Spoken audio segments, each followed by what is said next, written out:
Ah.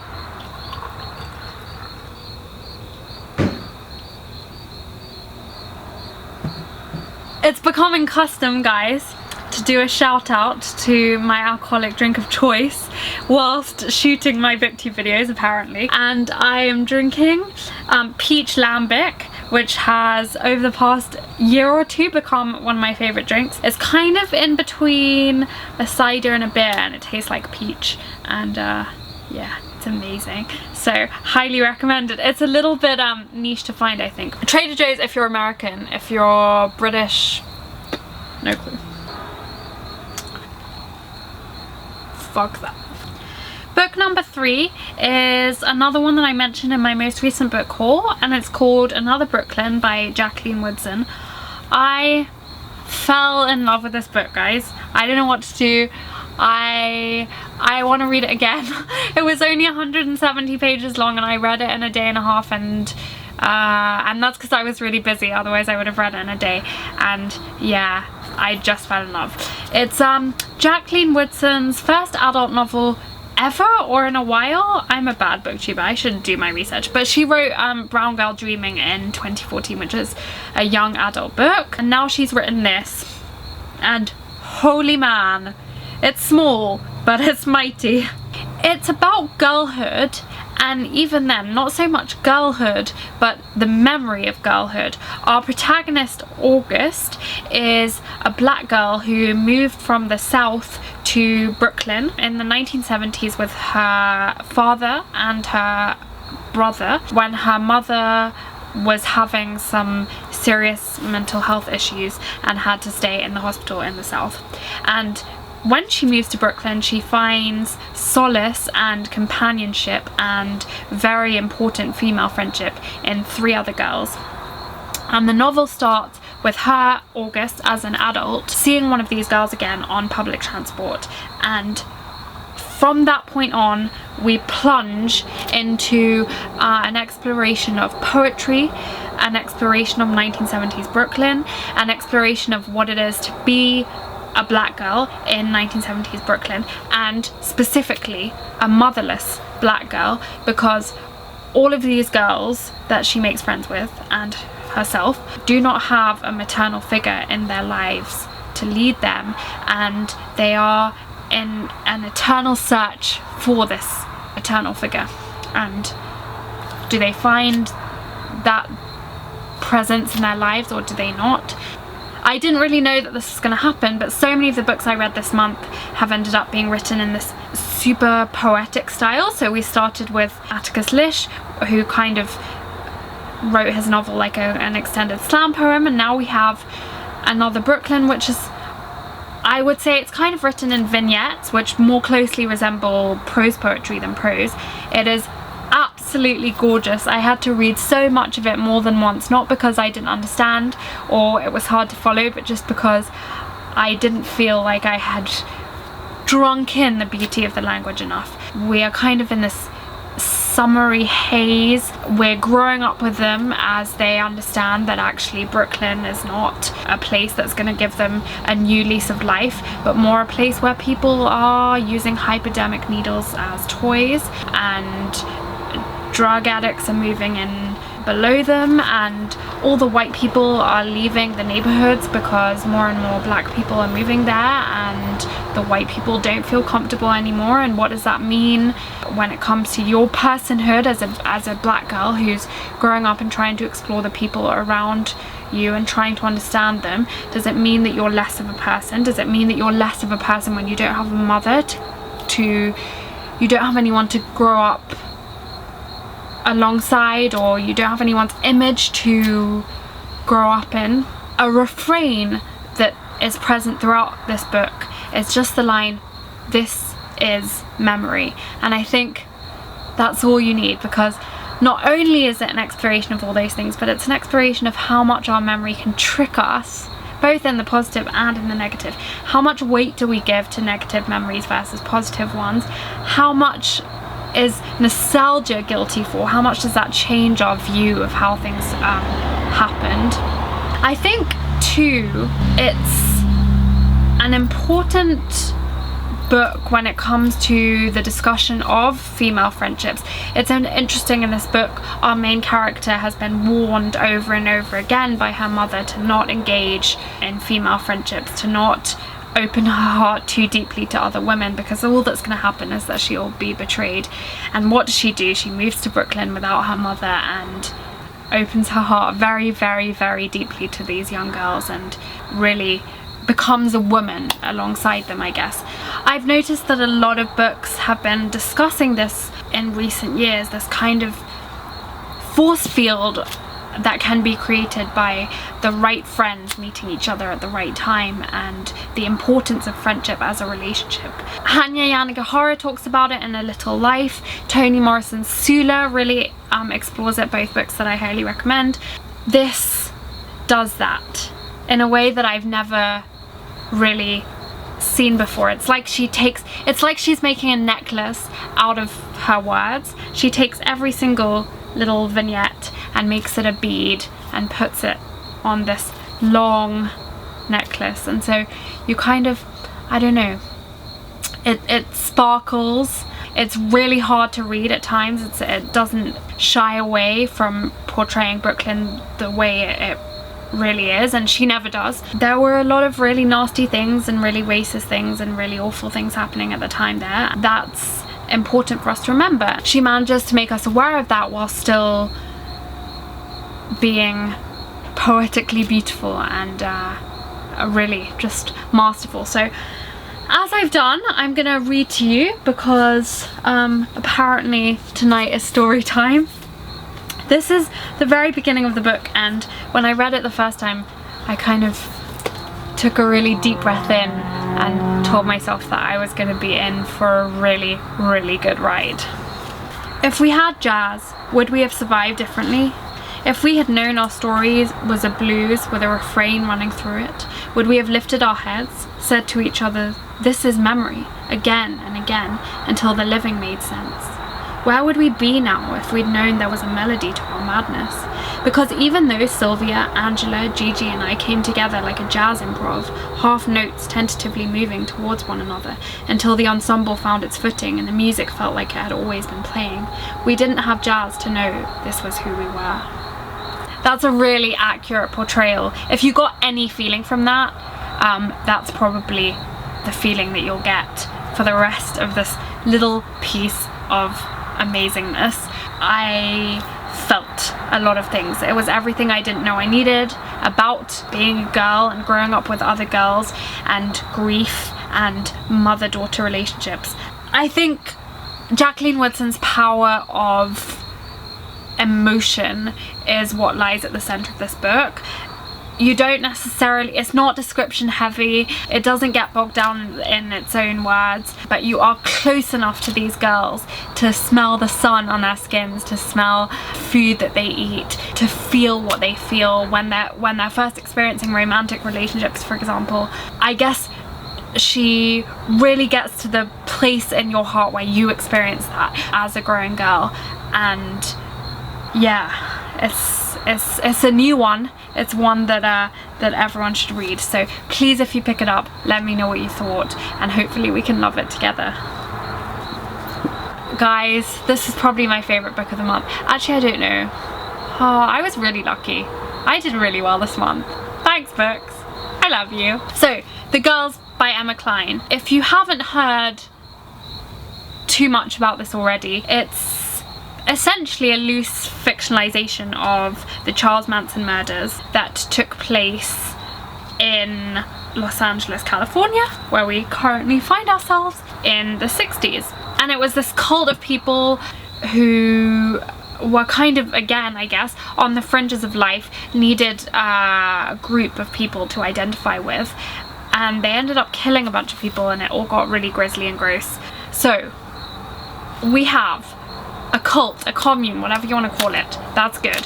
We have female relationships, also good. We have a really, really amazing narrator, and again, I guess I'm saying this about all these books, but holy man, Emma Cline, she knows how to write. I think she's definitely one to look out for. I really wanted to tweet her and tell her how talented I think she is and how careful she is, again, with her word choice. That is something that I guess I'm really conscious of. But she actually doesn't have Twitter. She has a really old-fashioned phone. I read this hilarious interview.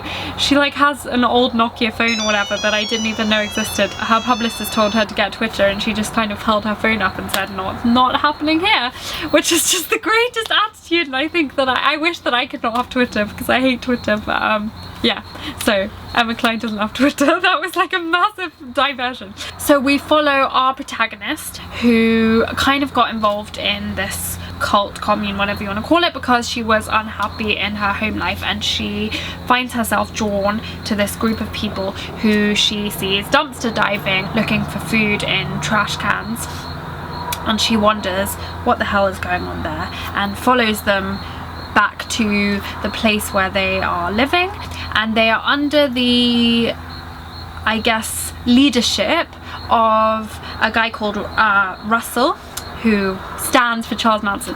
Let me tell you now, if you know anything about the Manson murders, you will know who everyone stands for in this book. Try not to get bogged down in that, because actually, if you're looking for a grisly thriller, I mean, it's horrible, it's absolutely horrific, and the happenings are really awful, and it's hard to read at times, but it's not, I wouldn't say it's an action book, so if that's what you're looking for, then maybe this isn't for you. So anyway, they're under the leadership of this guy, Russell. Like I said, a lot of really terrible things are going on. He's taking advantage of these girls. They're all young girls who are infatuated by him, as is often the case with being in a cult. I was actually accidentally in a cult that I didn't really realize was a cult, but maybe that's a story for another day. What stood out to me about this book was just the fact, just how atmospheric it was. They are all in this sort of haze. A lot of drugs are being taken, and what Emma Cline does absolutely masterfully is basically she gets you to take drugs without taking drugs. While you're reading this book, you're kind of treading, you feel like you're treading heavy water. You're in this kind of like weed infused haze where you're kind of focusing on these tiny details in these big expanses around you, and you get obsessive about certain things. You kind of have to struggle a bit to try and figure out how all the puzzle pieces fit.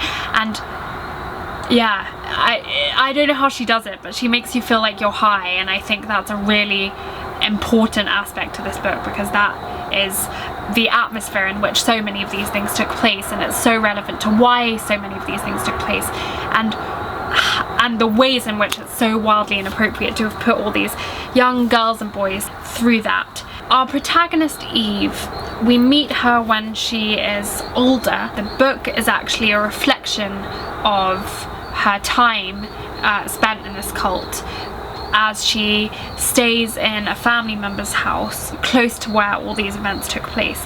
That is the one gripe that I would say that I had. I so enjoyed being immersed into the atmosphere of this book and kind of get to understanding why some of these things would have taken place and the feelings which would have surrounded them. Every time we were kind of pulled back out of that and into a sort of reflective, I guess, hawkish mode, I just felt like I had been taken out of the story, and I didn't really feel like it added much from a literary perspective. Now, my mom read this before me and she disagrees with me, and she thinks that it was a really interesting take on the story, and the idea that she could kind of have this all-seeing eye and that you knew that she had come out safely was of value to some people. Personally, not so much for me. I'm so excited to see what Emma Cline has up her sleeve next. Yeah, this has kind of made me want to read a ton more books about communes and cults. So if anyone has any recommendations, I would love it. But if you're like me and you haven't got to the girls yet, I really recommend that you pick it up. We have come to the last book, guys, and this is something that I spoke about in my book haul that I had just started, and it's called Life Animated. Hang on, I don't feel well. As I mentioned in my book haul, I read this after seeing the movie of the same title, and it is by Ron Suskind, whose son Owen was diagnosed with autism when he turned 3 years old after he suddenly lost the ability to speak and express himself through language. And it's kind of his family's journey after this diagnosis, and specifically their discovery of the fact that he responded very well to Disney films, and they allowed him to learn to read again and learn to talk again and learn to sort of navigate the world through what he saw in classic Disney films. So I finished this book and I have a lot of feelings. I think I have a lot of feelings about every book I read. I can't wait to review something that I didn't like, because I'm sure that I'll have a lot of really bad feelings then, and that might be fun to watch. But yeah, so I have a lot of feelings about it. Ron Suskind is a really good writer, no surprise there. He won a Pulitzer Prize for his journalism, and it's an incredibly gripping book, which I guess is not obvious because it's a memoir of his family and it's about autism and a lot of Disney, which is not necessarily, you know, the most page-turnerish of things, just following this little boy's journey as he kind of reawakens to the world and to the people around him through something that we all know so well, and that was all, you know, that was a massive part of our own childhoods, and that perhaps we didn't realize how powerful of a tool it could be for certain people. It was a roller coaster ride and really interesting, and especially interesting, I think, as a companion piece to the movie. So if you have any interest in seeing the movie, I recommend that you read the book also, either before or after. It goes into a lot more detail than the movie does. Obviously, text allows that where images don't.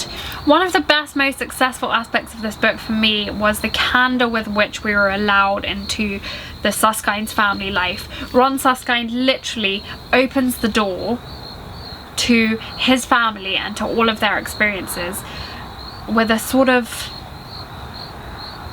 lack of privacy, I guess, which I just find really admirable. That's not to say that he disrespects his family's privacy, neither his wife nor his son. He's very, very careful with that, actually, because this book was written over a long period of time. Assumingly, Owen didn't always have control over what his father was going to put in it and what he wasn't going to put in it.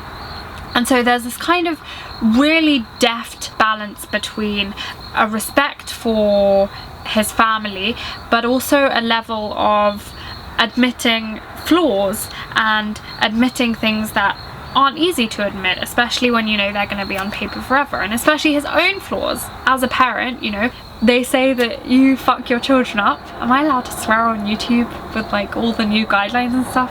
Fuck, I'm gonna swear on YouTube, doesn't matter. You fuck your children up, and it can be even scarier. The notion of that can be scarier when you have a child with a disability and you kind of have to navigate that the best way you know how, and you don't know how, and that's the point. And I think that it's funny and it's touching and it's really, really sad, and I think he couldn't have done that without candor and honesty and this kind of very intimate look. You really didn't get the feeling that he was looking back on what had happened. Even when he was talking about things that took place 20 years ago, he was always very clear what the gift of hindsight had given him. So it's a very interesting book from a lot of perspectives. It teaches a lot, I think, about autism and about disability and about parenthood and about love and about Disney. Also about, I guess, the value of creativity in the face of those kind of hardships. I think that it's really easy to say, oh, well, you know, it's just Disney, or it's just this book, or it's just this film, and it kind of reminds you that that's not the case, and that it's okay to love things really intensely sometimes, and it's okay for things to have taught you life lessons that you didn't expect them to teach you. Obviously, this family's life had been changed by Disney, and they wouldn't have gotten their son back had it not been for Disney, and I think that's a really interesting lesson for us all, in the way that we choose to love things unapologetically, and the way that we don't always need to explain why things mean so much to us, and how certain cultural things, movies, books, might have advanced us to a certain point in life. That is the lesson that I took from it. I think Owen's voice through his father is a very interesting one.